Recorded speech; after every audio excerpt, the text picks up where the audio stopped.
और चलिए इसी बीच एक और बड़ी खबर की ओर रुख कर लेते हैं। दरअसल आपको बताते चलें कि अब बात मौसम की करेंगे, जहां देहरादून से खबर, मौसम विभाग ने आने वाले समय में मौसम को लेकर अलर्ट जारी किया है। पर्वतीय क्षेत्रों में मौसम का जो मिजाज है वो बदला हुआ नजर आ रहा है और ऐसे में मौसम विभाग ने पहले से ही अलर्ट जारी कर दिया है। तो मौसम विभाग के द्वारा पर्वतीय क्षेत्रों में मौसम बदलने को लेकर अलर्ट जारी किया गया है। ज्यादा जानकारी लेंगे, सहयोगी सोनू लगातार हमारे साथ बने हुए हैं। सोनू, पर्वतीय क्षेत्रों में मौसम के बदलने की संभावना है, मौसम विभाग ने पहले ही अलर्ट जारी कर दिया। देखिए, मौसम विभाग ने अलर्ट जारी किया है। आज के लिए भी अलर्ट जारी किया गया है और ऑरेंज अलर्ट कुछ क्षेत्रों के लिए जारी किया गया है। कुछ क्षेत्रों में बारिश की संभावना व्यक्त की गई है।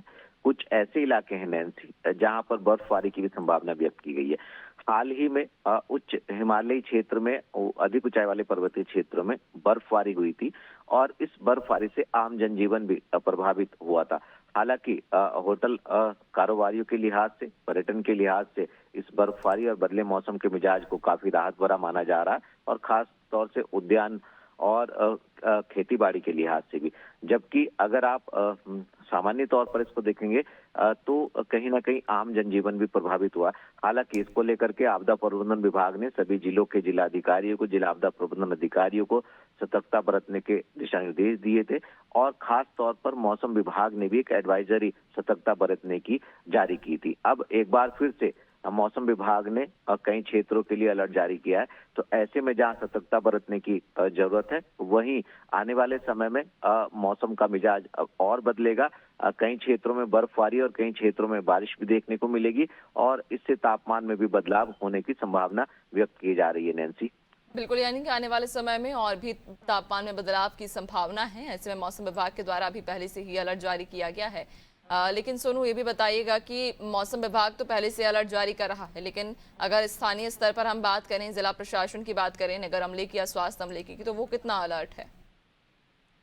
देखिए, स्वास्थ्य विभाग के जो सचिव हैं, उन्होंने पहले से ही अधिकारियों को दिशा निर्देश दिए हैं अलर्ट रहने के।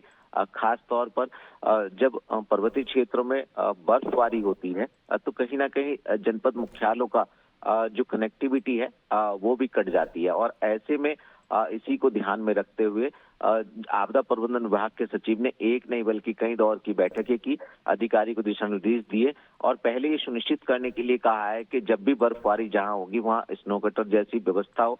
एसडीआरएफ जो फोर्स है उससे विभागीय अधिकारी आपसी समन्वय बनाए और कई क्षेत्रों से इस तरह की तस्वीर भी सामने आई नैन्सी, जहां पर पर्यटक खास तौर से बर्फबारी के दौरान जिनको सड़क पर आवाजाही में परेशानी हो रही थी, तो एसडीआरएफ ने कहीं ना कहीं उनको सहयोग किया। इसके साथ साथ खाद्यान्न की उपलब्धता, दवाइयों की उपलब्धता और खास तौर से पेयजल की जो लाइनें हैं वो प्रभावित ना हो, विद्युत आपूर्ति जो है वो प्रभावित ना हो। इसके साथ साथ जरूरत पड़ने पर हेली एम्बुलेंस का उपयोग किया जा सके और आपसी समन्वय के लिए सैटेलाइट फोन जैसे उपलब्ध कराए जाने की भी बात आपदा प्रबंधन विभाग के स्तर से की गई। तो कहीं ना कहीं हम ये कह सकते हैं कि बदलते मौसम के मिजाज की चुनौतियों से निपटने के लिए शासन स्तर पर हर संभव प्रयास किए जा रहे हैं और चूंकि मौसम विभाग ने एक बार फिर से अलर्ट जारी किया है, अब ये देखना होगा कि बदलते मौसम के मिजाज की चुनौती से शासन स्तर पर, जनपद स्तर पर जो सरकारी अमला है वो किस तरह से सतर्कता बरतेगा और किस तरह से इस चुनौती को पार पा पाएगा। बिल्कुल, यानी कि मौसम विभाग के द्वारा अलर्ट जारी किया गया। इसको देखते हुए स्थानीय प्रशासन भी अब सतर्क हो गया है। बहुत शुक्रिया आपका जानकारी साझा करने के लिए।